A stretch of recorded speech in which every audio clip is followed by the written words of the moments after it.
Virtualization security starts with a hypervisor, which is a conceptual concept. So you won't find a tangible picture on the internet, but let's just say it looks something like this, and the dotted lines indicate a conceptual concept. Now there are two types of hypervisor, being a type 1 known as a bare metal, which runs directly on the server, aka runs on top of the hardware. And in contrast to a type 1 hypervisor, there is a type 2 hypervisor, which is known as a hosted hypervisor. So you can think of this conceptually as almost like a piece of software. And this is where it gets complicated. So let's recap again. A type 1 is known as a bare metal hypervisor, which sits on top of the hardware server, whereas a type 2 hypervisor is a hosted hypervisor, which virtually sits on top of the hardware server. Now both these types of hypervisors have their pros and cons, but without going into too much detail, here's a quick summary. So a type 1 hypervisor, also known as a bare metal, embedded or native hypervisor, works directly on the hardware of the host and can monitor operating systems that run above the hypervisor. And the hypervisor is small, as its main task is sharing and managing hardware resources between different guest operating systems, and the type 1 is the closest to the hardware, almost touching it. That means it has the least overhead because it's almost directly touching the hardware itself. Now to further visualize this, those hardware resources in the server are shared between guest operating systems that sit above the hypervisor. And again, the hypervisor's task is to share and manage hardware resources between all those guest operating systems or virtual machines. And that goal is the same whether it's a type 1 or type 2 hypervisor. But obviously this is an example of a type 1 visually, but the type 2, as we know, is a slightly different implementation, but the goal again remains the same. So let's visualize the type 2, which unlike a type 1 has an operating system which sits in between the hardware and the virtual machines. So for example, this could be your Microsoft Windows operating system, and you would install virtual machines inside your operating system, which would then link to the hardware resources, aka there's no hypervisor on the bare metal such as a type 1. This is more software application install, a type 2, which means it all goes through your main operating system. Now just to finish on the type 1 versus type 2, specifically a hypervisor versus a virtual machine. A hypervisor sits on top of the server, aka a type 1, whereas a virtual machine sits within the operating system, aka a type 2.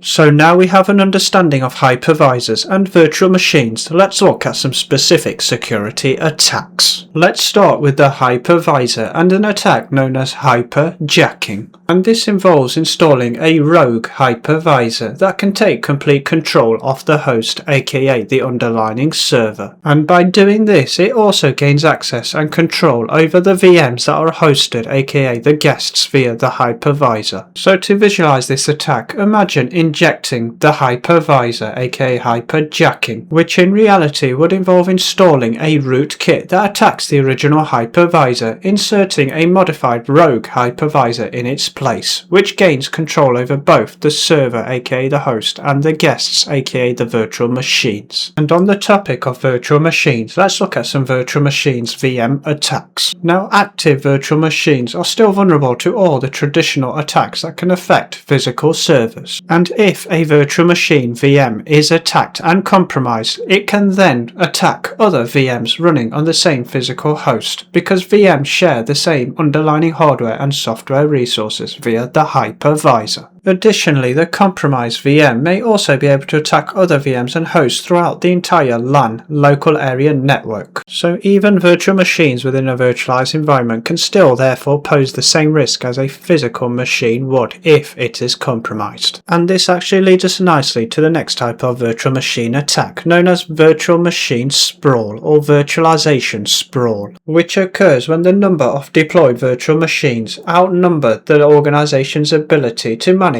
patch and secure them. So imagine loads of zombie VMs or shadow VMs all over the shop, and if these are forgotten and become zombie VMs or shadow VMs, they pose a risk the same way any other forgotten server would, or even forgotten machine would. And this can often multiply very quickly due to the speed and ease of deploying virtual machines. And one other virtual machine terminology you need to be aware of is VM escape. It's just where a virtual machine escapes its environment and then can attack the hypervisor or even the underlying server, aka it's gone rogue and left the virtualization element or environment. Now those are the key types of attacks, but there are many more. Now, for the interest of this video, I will leave you with an exam key notes, both for your CISSP and CCSP exams. You may hear the term guest, which is referring to virtual machines, and you may hear the term host, which is referring to the server or operating system, and you may hear the term hypervisor being the virtual machine monitor.